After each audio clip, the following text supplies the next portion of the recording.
नमस्कार दोस्तों, मेरा नाम है दर्पण और आप देख रहे हैं IBN24 न्यूज़। और दोस्तों, आज आपको जानकारी देना चाह रहे हैं। आपने घोटालों के बारे में तो अक्सर हम सुनते ही रहते हैं, जहां पर टीवी पर या खुद भी हम जो है इसके बारे में पूरे भारत के अंदर जो है घोटाले ही घोटाले, हमेशा ऐसी खबरें जिससे हमारे कान हमेशा भरे ही रहते हैं। लेकिन आज ऐसे एक घोटाले के बारे में हमें जानकारी मिली है और हम खड़े हैं करनाल की नई अनाज मंडी में, जहाँ पर हमारे साथ मौजूद हैं करनाल के कुंजपुरा मार्केट के एक्स चेयरमैन इलम सिंह जी, और उनसे जानकारी लेते हैं कि आखिर उन्होंने आज हमें कोई किसी घोटाले के बारे में जानकारी देना चाह रहे थे। तो ज़रा पूछते हैं कि आखिर किस बारे में जानकारी वो देना चाह रहे हैं, ऐसा कौन सा घोटाला है। तो नमस्कार सर, ज़रा बताइए कि आखिर क्या जानकारी देना चाह रहे थे आप। नमस्कार जी। अभी लगभग 1 महीने से लगातार करनाल अनाज मंडी में जीरी का सीज़न बदस्तूर चालू है। आज हमने सारे जितने भी ये 8 सेट हैं यहाँ सभी के अंदर घूम करके देखा है, और इसमें लगभग 150 या 60 के लगभग डेयरियाँ हैं, और एक डेयरी में कोई 100 क्विंटल की है, कोई 50 की है, कोई 40 की है। तो लगभग 8000 क्विंटल माल इस टाइम मंडी के अंदर पड़ा हुआ है, और वो बिक चुका है। सभी डेयरियों के पास बारदाना है। और मैंने सुबह आदरणीय उपायुक्त महोदय को भी ये संज्ञान में ये बात ले आई थी। मेरे को पता चला था भी 1 महीने से जीरी यहाँ पे चल रही है, और जिसमें हर रोज़ का सरकार का जो हमारी 4% मार्केट फीस बनती है, उसमें एक बहुत बड़ी चोरी हो रही है। इसमें पिछले साल मैंने माननीय मुख्यमंत्री जी को भी एक बार बोला था, पिछले बार भी ऐसा ही हो रहा था PWD रेस्ट हाउस में। मखा जी काफ़ी दिन से यहाँ पे जीरी चल रही है और वहाँ पे रिकॉर्ड में कुछ नहीं है, जबकि 15 से 20 हज़ार क्विंटल की अराइवल उस टाइम थी। तो उन्होंने जिलाध्यक्ष को बोला भी आप जो चेयरमैन है उसको बोलिए भी वो वहाँ पर क्या कर रहे हैं। अगर आगे से ऐसी कोई कंप्लेंट आ गई तो फिर ये अच्छा नहीं होगा। तो फिर वो बात किस प्रकार से उन तक पहुंची, उन्होंने मेरे को इस बारे में कहा भी आप दूसरे के उस क्षेत्र में क्यों दखल देते हो। मैंने कहा हमने ये पार्टी को खड़ा किया, सरकार हमारी पूरे हरियाणा के अंदर है। मैं एज ए चेयरमैन बात नहीं कर रहा, मैं पार्टी का वर्कर हूँ। कहीं भी कोई गलत काम होगा तो हम उसके लिए टोका टाकी करेंगे और उसको रोकेंगे। कोई भी भ्रष्ट अधिकारी हो, कर्मचारी हो, चाहे कोई सरकार का नुमाइंदा हो, हम उसके खिलाफ आवाज़ ही नहीं उठाएंगे, उसको अंजाम तक पहुंचाने का काम करेंगे। अब हम बिल्कुल आज़ाद हो चुके हैं। अब सरकार से जो भी हमारी जो जिम्मेवारी थी उससे भी मुक्ति मिल गई है। अब हम बिल्कुल फ्री हैं, और सरकार के काम में जहां भी कोई दखलंदाजी होगी, जो हमारे टैक्स की कोई चोरी करेगा उसको हम क्यों बख्शेंगे, जबकि ये काम विपक्ष के लोगों को भी करना चाहिए। अगर कहीं पे हमारी कोई कमी है उसको उजागर करें। विपक्ष के लोग भी मेरे को ऐसा लगता है कहीं ना कहीं आपस में मिले हुए हैं। वो भी ये कहते हैं मैं 4 दिन का समय देता हूँ, नहीं तो फिर मैं उसका नाम उजागर करूँगा जिसने घोटाला किया, जिसने शराब के ये इसमें पैसे कमाए, जिन्हें कोरोना के उसमें चंदे में किया। अरे आप 4 दिन का समय किस लिए दे रहे हो भी, ताकि आपस में मिल लो, आपको भी हिस्सा पहुँच जाए क्या, इसीलिए समय दे रहे हो। अगर आप स्पष्ट हो तो तुरंत मौके पर उसका नाम उजागर करो, चाहे वो कोई भी है। किस बात का डर है। इसलिए ये बहुत ही भयंकर स्थिति है जब विपक्ष के लोग सत्ता पक्ष वाले के साथ कहीं ना कहीं मिल करके और वो चुप बैठ जाते हैं अपने बिजनेस करने के चक्कर में, कहीं ना कहीं अपने लालचवश। तो ये लोकतंत्र के लिए खतरे की घंटी है। इसलिए हमने उचित समझा भी जहाँ जहाँ भी कोई हमारी सरकार के साथ कोई धोखेबाजी, कोई टैक्स की कोई चोरी करेगा, हम उसको खुद देखेंगे। हम किसी के विपक्ष के भरोसे नहीं रहेंगे। और अब हमने ये तय कर लिया 1 सप्ताह में हम 2 बार कम से कम मंडी का राउंड लेंगे। आज सुबह डी साहब को भी मैंने इस बारे में बताया है, और उसके बाद SDM साहब से अभी बात की है। सुमेधा कटारिया जी जो हमारी मार्केटिंग बोर्ड की सी है, उनको मैंने अभी फ़ोन किया था। उन्होंने बोला भी मैसेज करो। अब मैसेज अपने आप चला जाएगा, अब मैसेज आपके माध्यम से चला जाएगा। अब मैं रिपोर्ट दूँगा तो अब मैं मुख्यमंत्री जी को दूँगा, वो अपने आप देखेंगे।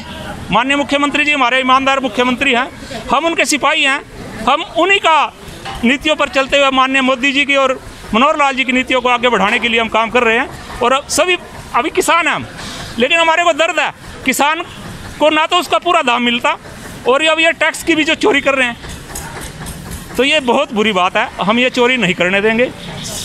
किसान को वाजिब रेट मिले और उसका जे फार्म उसका पर्चा साथ साथ मिले, ताकि वो अपनी जेब में उसका पक्का पर्चा लेकर के जाए, वो संतुष्ट हो मेरा माल इतने का बिका है, और उसके साथ कल को कोई पेमेंट के अंदर भी कोई धोखाधड़ी नहीं कर सकता। ये आड़ती के लिए भी सेफ़ है। अगर आपने पक्के माल बेचा तो आप पैसे मांग सकते हैं। बाद में ये लोग फिरते हैं हमारे साथ धोखा हो गया, हमारे साथ करोड़ों रुपए का धोखा हो गया। धोखा इसीलिए होता है जब ये माल 2 नंबर में बेचते हैं। तो इसलिए मेरी सभी से अनुरोध है भी अपना माल 1 नंबर में बेचें और इस काम को बंद करें जो ये प्रैक्टिस चल रही है। आपको सर जानकारी कब से हुई जो है टैक्स की जो है चोरी हो रही है, और सर इसके बारे में जानना चाहेंगे? मेरे को जानकारी हर बार होती है क्योंकि मैं इस काम से जुड़ा हुआ हूँ। 1990 से मेरा आड़त का काम है कुंजबरा के अंदर। मेरे को हर विभाग की जानकारी है। मैं समय समय पर माननीय मुख्यमंत्री जी को लिखित में देता भी रहता हूँ।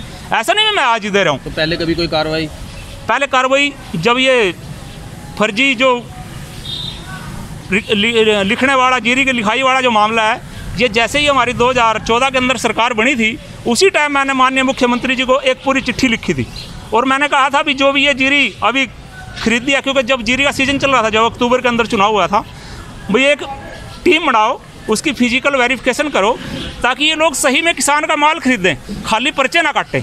तो उसके बाद माननीय मुख्यमंत्री जी ने एक टीम का गठन किया और मैंने कहा भी उसके अंदर एक किसान भी होना चाहिए, जिसका माल है वो किसान भी हो, उसके बीच में आड़ती भी हो और सरकारी नुमाइंदा भी हो और निष्पक्ष उसकी फिजिकल वेरिफिकेशन हो। तो माननीय मुख्यमंत्री जी ने जैसे ही वो टीम गठित करी तो हमारे यहाँ के लोग, कुछ एक्सपोर्टर, कुछ उद्योगपति, कुछ जो ताज़े पार्टी के अंदर आए थे, मैं उनका नाम अभी नहीं लेना चाहता, उन्होंने लेक पर बैठ करके माननीय मुख्यमंत्री जी को कन्विंस किया कि ये सीएम साहब हमारे को अभी इस बार नई सरकार बनी है, सिर्फ 2 महीने का वक्त दे दो। वो फरवरी की बात थी और आगे से हम कोई ऐसा काम नहीं करेंगे, हम बिल्कुल पूरा माल खरीद देंगे और हमारा स्टॉक कभी कम नहीं मिलेगा।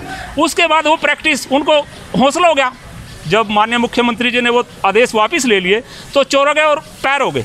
उन्होंने क्या किया, उससे 10 गुना ज़्यादा चोरी करनी शुरू कर दी। हर साल ये प्रैक्टिस बढ़ती गई। ये काम 20 साल से चल रहा है, ये कोई आज ही नहीं चला, ये अभी भाजपा की सरकार में चला। अब इन लोगों को, कितने ही लोग ऐसे हैं जिसके पास दुकान के ऊपर कोई दाना नहीं आता जीरी का, उनके ऊपर पास कोई गाहक नहीं है, वो क्या करते हैं, उन्होंने लाइसेंस बनवा लिए और वो सिर्फ पर्चे काटते हैं। 10-10 करोड़ के पर्चे जो आदमी काटता है उसका 25 लाख रुपए बन गया आड़त का। सेलर वाले को पेमेंट चली जाती है, वो पेमेंट में से रखते, उसकी कमीशन जो बनती है वो कमीशन उसकी 25 लाख छोटी पेमेंट नहीं होती।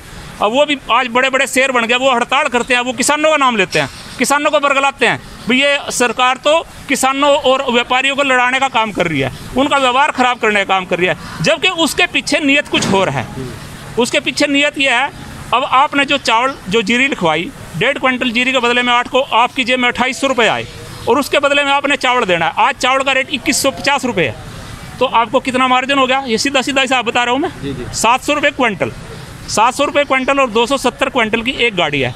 एक गाड़ी के ऊपर इनको 1,60,000 से 1,80,000 रुपये के बीच का मुनाफा खाने के बाद भी फिर भी ये क्या करते हैं, हम हड़ताल करेंगे। अरे किस बात की हड़ताल करोगे? तुम जो सरकार से माल लिया उसको दो ठीक प्रकार से। अब तो 2150 रेट है चावल का, अब तो आपको 1.5 लाख बचत है, अब भी नहीं दे सकते तो कब दोगे? सर रोज का कितना आंकड़ा है जिसका टैक्स की चोरी हो रही है रोज की, अंदाजन जो आपने अभी इसका लगाया है? इसमें हर रोज़ 5 से 6 लाख रुपए की हमारी मार्केट फीस की चोरी हो रही है। 1 महीने से ये सीज़न चला हुआ है। मेरे को तो पहले ये जानकारी थी, मंडी में आने से पहले मैंने डी साहब को जो मैसेज दिया, अभी 15 दिन से ये चल रहा है, लेकिन अब मेरे को पता चल गया भी कितने दिन पहले कौन व्यक्ति कहाँ से जीरी लेके आया था, उसको लगभग 1 महीना हो गया चलते हुए। ये 5 से 6 लाख की चोरी हर रोज़ हो रही है। अब हरियाणा और उत्तर प्रदेश, अब हरियाणा का माल भी शुरू हो गया और उत्तर प्रदेश का भी आ रहा है। किसान अपना माल कहीं भी बेच सकता है, उसके लिए कोई पाबंदी नहीं है। तो टैक्स की चोरी क्या है? सभी जीरी पे हो रही है, हरियाणा उत्तर प्रदेश सभी के ऊपर पूरी। इसमें मुश्किल से 5 से 10% माल रिकॉर्डिंग होती है। अब ये देखो आप, अभी हम रजिस्टर भी चेक करेंगे, एसडीएम साहब चेक करेंगे, हम उनसे रिपोर्ट लेंगे भी कल कितना माल रिकॉर्डिंग हुआ था, आज कितना हुआ है। अगर उसमें 8,000 क्विंटल से ऊपर रिकॉर्ड होता है तो आज का माल पूरा रिकॉर्ड हो गया। ये तो अभी 11 बजे तक की बात है, अभी तो ये 11 बजे तक की बात है, अभी तो शाम दूर है, अभी और माल भी आना है। अभी कम से कम अभी अब तक 8,000 आ गया, तो समझो 2-3 हज़ार क्विंटल तो और शाम तक आ ही जाएगा। तो इसलिए 8 से 10 हज़ार क्विंटल हर रोज़ यहाँ पे जो माल आ रहा है उसकी हमारे को पूरी की पूरी रिकॉर्डिंग चाहिए और हर रोज़ हम ये बीच में चेक करते रहेंगे, डी साहब को और मुख्यमंत्री जी को इसकी रिपोर्टिंग करते रहेंगे। तो सर जैसे बीजेपी सरकार जब बनी थी, कांग्रेस जो है मतलब अच्छे तरीके से हार कर और बीजेपी सरकार ने अच्छी जो है अपनी वोटिंग हासिल की और फिर उन्होंने ये भी बोला कि जो ये सरकार है अच्छे दिन आएंगे और ये जो घोटालों को लेकर बोला था कि हमारे राज्य में घोटाला नहीं होगा, आम आदमी जो है वो उसके बारे में क्या कहना चाहेंगे? बहुत से लोग ऐसे हैं, वो किसी पार्टी विशेष से जुड़े नहीं होते, उनके संस्कार नहीं होते। वो जैसे ही सरकार जो आती है 10 दिन पहले पाड़ा बदल लेते हैं, और वो दलाल किस्म के लोग होते हैं। वो लोग फ्रंट पे आ जाते हैं और कार्यकर्ता पीछे रह जाता है। और वो फिर क्या काम करते हैं? दलाल तो दलाली ही करेगा और दूसरा काम थोड़ी करेगा। बहुत से ऐसे दलाल हैं जो फ्रंट फुट पे आ गए और वो उन सरकार के ऊपर कब्जा करने का प्रयास कर रहे हैं। ऐसे लोगों को हमने अब बैक करना है।